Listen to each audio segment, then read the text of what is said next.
地上の地平線、イベントホライズン、水木優。あの丘を越えれば無限の波と雲が迎えてくれると分かっているのに、お前は死の鍵に怯えながら帆をためらっている。何をしようにも何を言おうにも何かを思い出し、思考と観念の痛みがただ重なり、がんじがらめになる日々に覆われているのはいつからなのか。お前はもう思い出すことができない。ほら、そこに見えている丘を越えよ。一歩を踏み出せ。すべてを飲み込み、すべてを断ち切る膠着円盤がまばゆく輝いている。そこは時と光が引き伸ばされ、あらゆる事象が人知を超えるイベントホライズン。闇の志願に我らの血がある。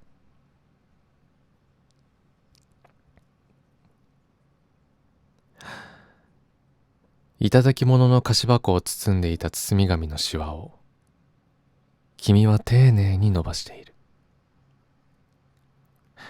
テーブルの上に紙を広げ、隅々まで手のひらと指の腹を使い、シワをまっすぐにしている。シワが伸び、紙がまっすぐになると、君はそれを半分に折る。端と端を合わせて、まずは長い方から2つに折る。角が正確に合っているのかを確かめ、真ん中に折り目をつける。包み紙が半分になったら、さらにもう半分に折る。今度も角が合っているのかを慎重に確かめ、きっちりと折り目をつける。さらにもう半分。四つ折りの新聞紙ほどの大きさになると、君は立ち上がり、物入れの引き戸を開ける。物入れには整理棚があって、段の一つにきれいに折りたたんだ包み紙が何十枚も重なって収められている。今畳んだばかりの包み紙を君はその上に乗せ、そっと手のひらで押さえて厚みの感触を確かめる。お前はまたうっかり、いつものようにろくに噛まずに肉の塊を飲み込もうとして胸を押さえる。狭くなり、食べ物を家と送り込もうとする先導行動を鈍っている食堂に、とんかつの一切れが引っかかって止まる。痛みと息苦しさで、お前は涙目になりながら、テーブルの上の水のコップに手を伸ばす。水を飲む前に、半ば無意識に、拳を作った手で胸をトントンと叩く。そんなことをしても何の効果もない。水を一口含み、飲み込む。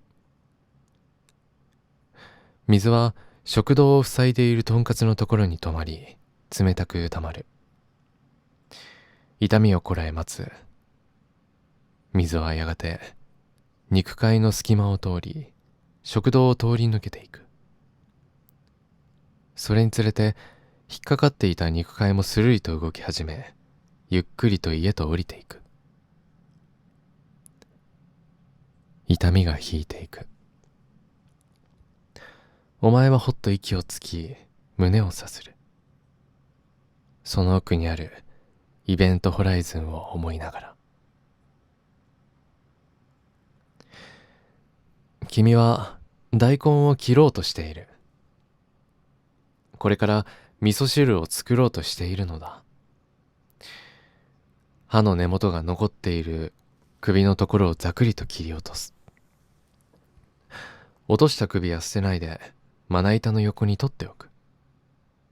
続いて5センチくらいのところで横に切る。円筒形ができる。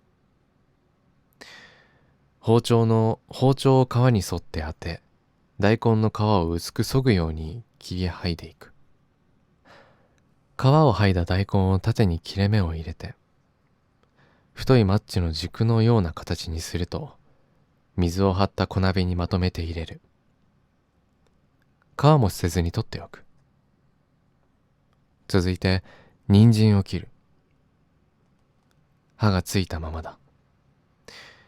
同じように根元を切り落とす。皮は剥かずに大根のように、しかしもっと細い軸になるように刻んでから小鍋に入れる。首についている刃は外側のものを何本か指でちぎったきれいなものだけを残すと、そのまま水を張った小皿に乗せる。大根の首も別の小皿に乗せる。それらを窓際に並べる。こうやっておくと、大根からも人参からも新しい芽が出て、新しい葉が伸びて彼の目を楽しませてくれるだろうと君は思っている。お前は浜辺でそれを見つけたのだ。波は小さく、サーフィンの間に波打ち際で休んでいた。手を後ろにつき、両足を投げ出して波に洗われたままにしていた。指先に何かが触れて、お前はそれをつまみ上げた。貝の死骸か小石だろうと思った。目の前にかざしてみると、それは自然のものではなく、明らかに小さく丸い人工物だった。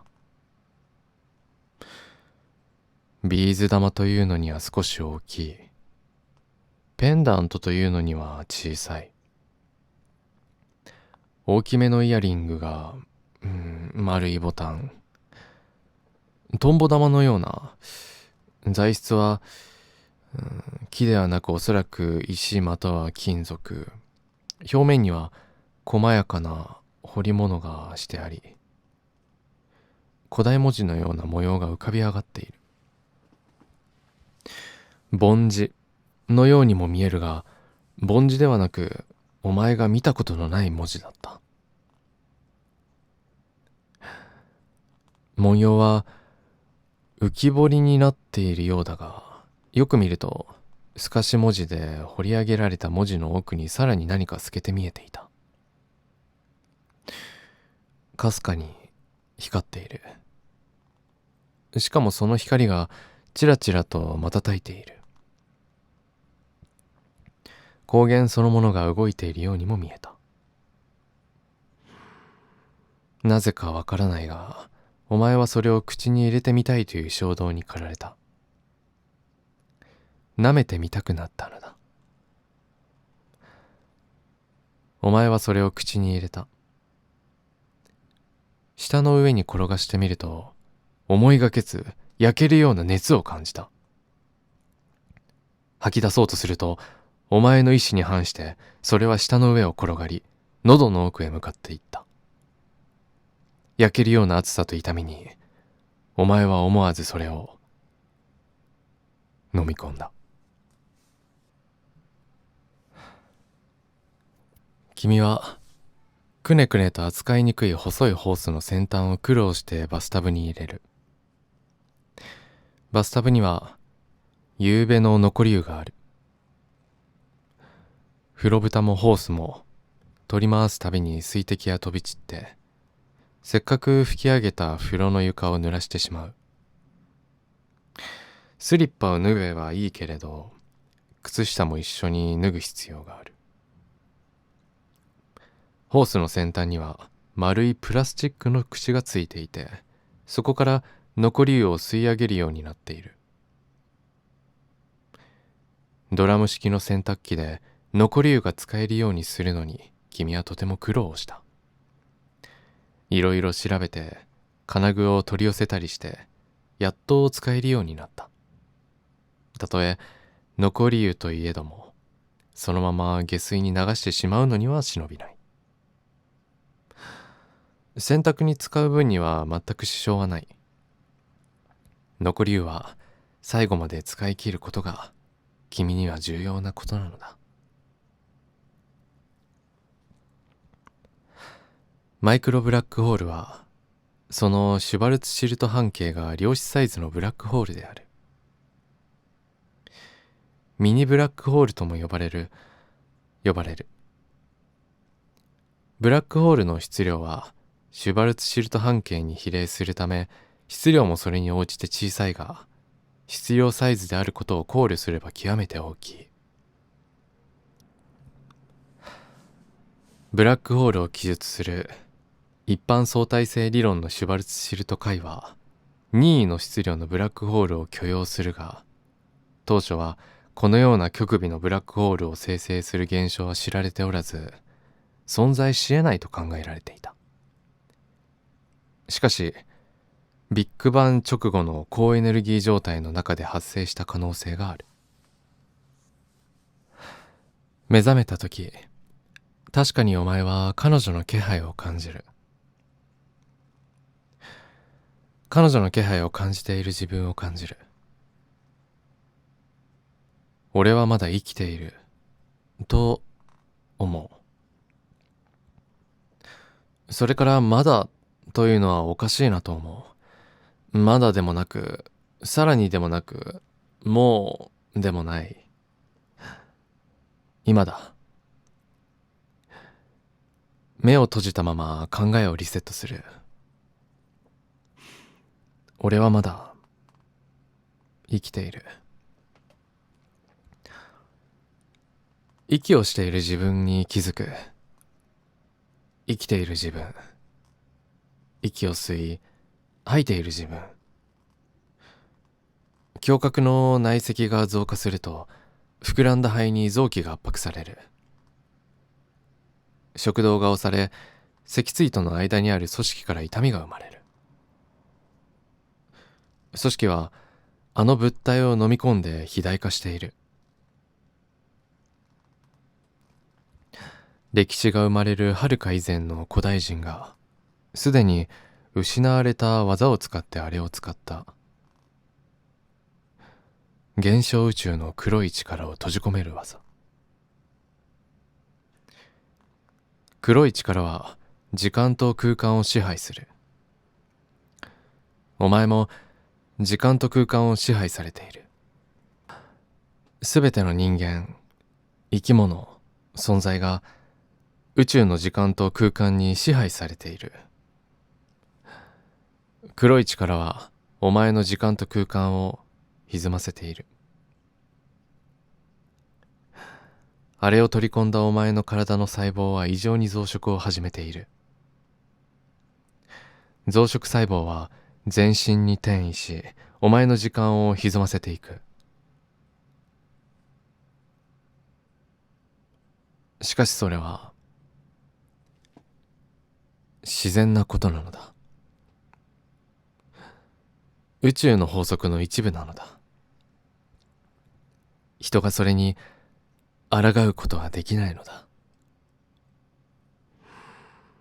お前は横たわったまま目を開け、彼女の気配を感じている自分の歪んだ体を観察している。彼女はまだ眠っている。規則正しい寝息が聞こえている。それを邪魔しないように、お前はそっと体を起こす。彼が君に気づかれないようにそっと身を起こし、水を飲みに行くのを君は目を閉じたまま感じている。キッチンの流しには昨日の食器の洗い残しがあって、彼はそれを洗おうとしている。湯沸かし器のスイッチを入れる音がする。いくつかの食器を洗うためだけに盛大にたっぷりとお湯を使うのを君はもったいないと思う。しかしそのことを言うのをもうやめた。今の彼は冷たい水を使うことが辛いらしい。彼の体は感覚が鋭敏になったり鈍感になったりしていて、想像がつかないような変化が起きている。君にはそれを止めることができない。彼にもそれを止めることができない。誰にもどうすることもできないことがある。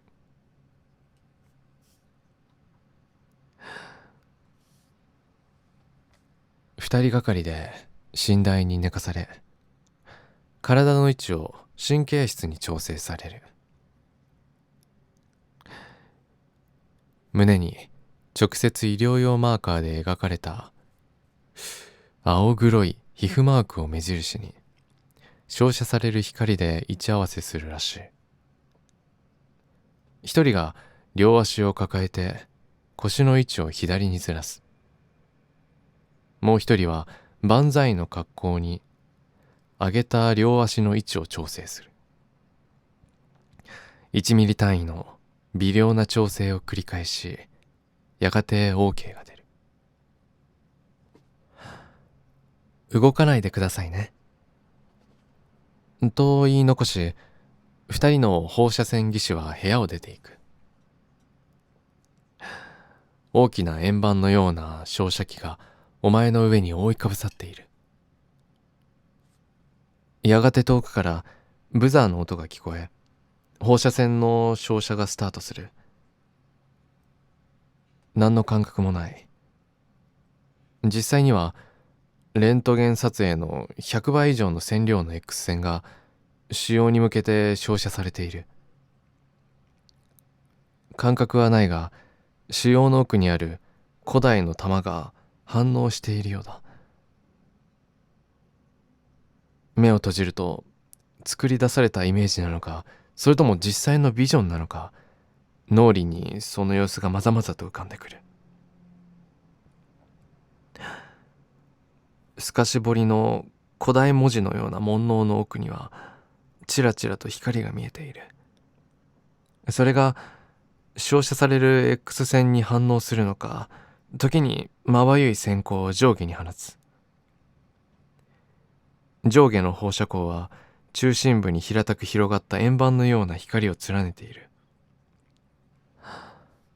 円盤は目まぐるしく回転し、体組織を引き寄せ吸着しているように見える。膠着円盤。そこでは光ですら脱出できない重力の穴に向かって引き寄せられた物体が地上の地平線イベントホライズンに沿って回転している。限りなく光の速度に等しい速度で回転する円盤上では、時空は無限に引き伸ばされている。ここでは一瞬が永遠に等しく、点が無限の空間に等しい。また時間と空間は重なり合いつつ並行して存在している。お前の肉体はそれに向かって収束していく。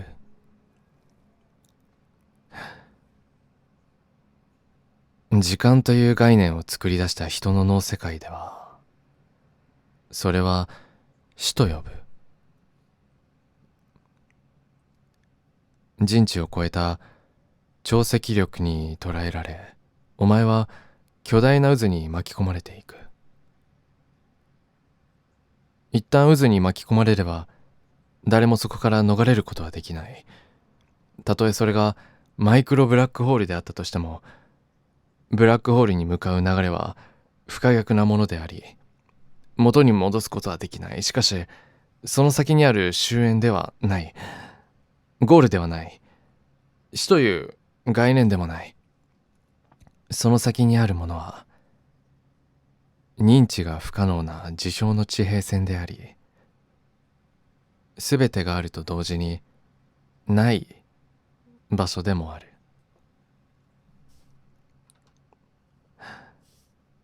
やがてまばゆい光の中でお前自身の姿を見る。今この瞬間、膠着円盤の中で行く手を凝視しているお前自身の姿を周回軌道をぐるりと追いついて後ろから見る。お前が今見ているのは前を見ているお前自身の後ろ姿だ。お前はお前自身の後ろ姿に気づき、やがて追いつこうとしていく。追い越したかと思えば、また目の前のお前の後ろ姿がある。それは今のお前の後ろ姿ではない。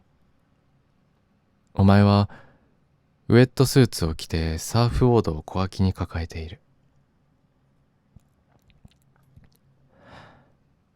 浜辺を波打ち際に向かっているお前の姿はいつものものなのか。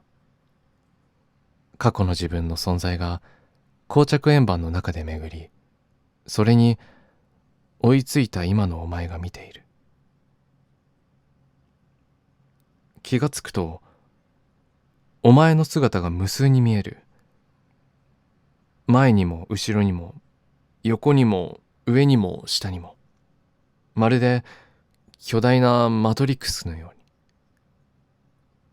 あるいは全周囲合わせ鏡のように自分のさまざまな姿が巡っている。はるか上には子供の頃の自分の姿も見える。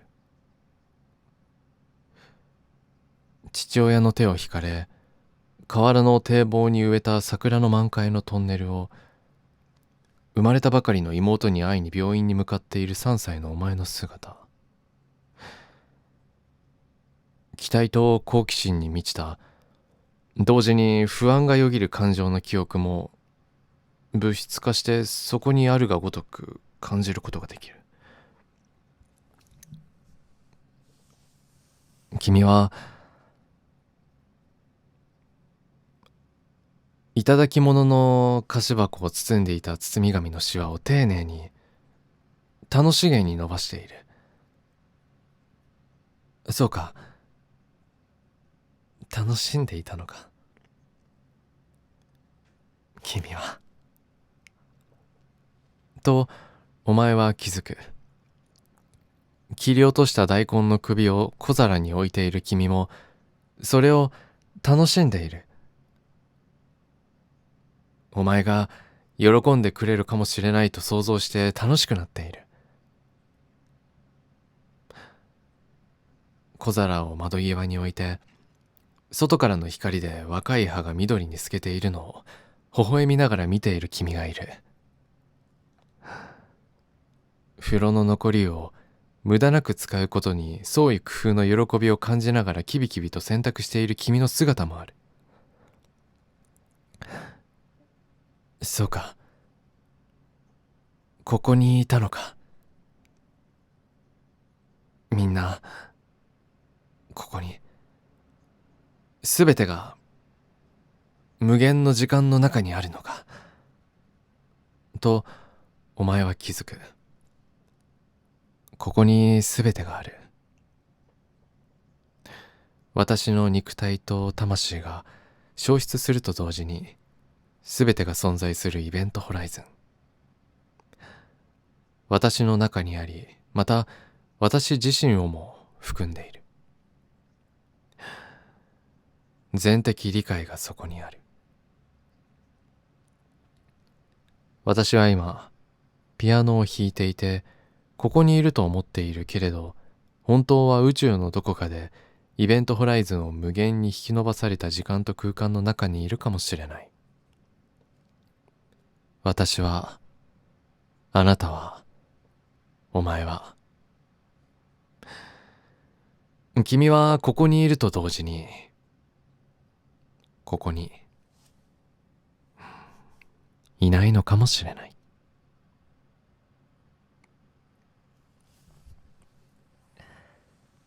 はい、ありがとうございました。最後の最後までご視聴いただき、ちょっとそつない部分いろんなところがあったと思いますが、ちょっとこうやって朗読やりたいなと思い、ちょっと新しい挑戦でやってみました。いや、ちょっと拙いところばかりだったと思いますが、最後の最後までありがとうございます。そして最後はちょっとこう話がね、いつも見るシチュエーションボイスとはちょっとこう離れていて難しかったなって思うかもしれないから、自分の思う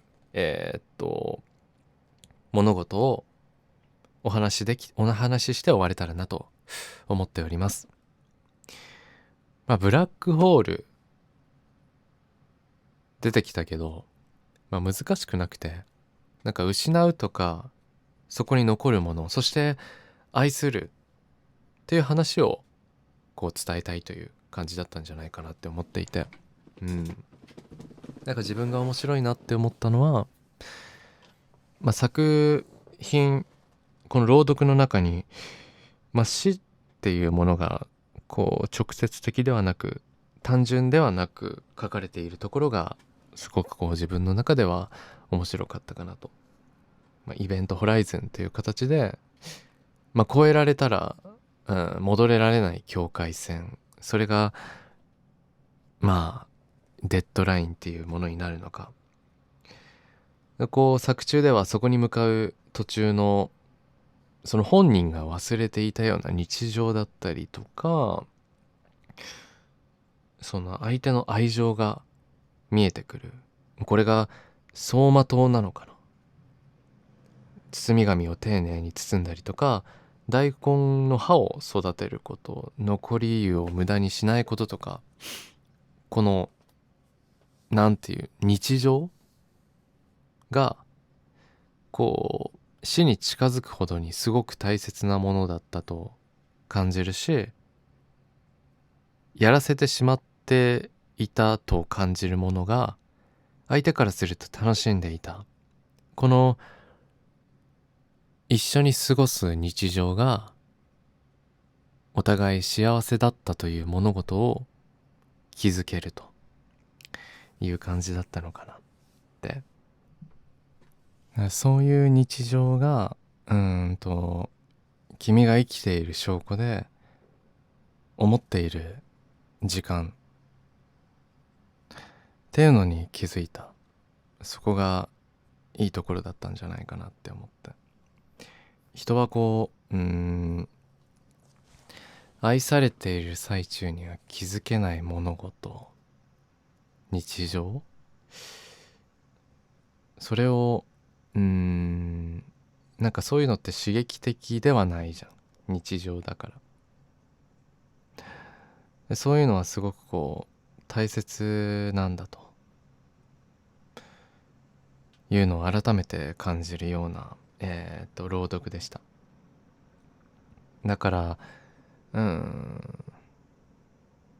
今ここにあるあなたをちゃんとこの愛っていうものを築きたいと思えるような朗読でした。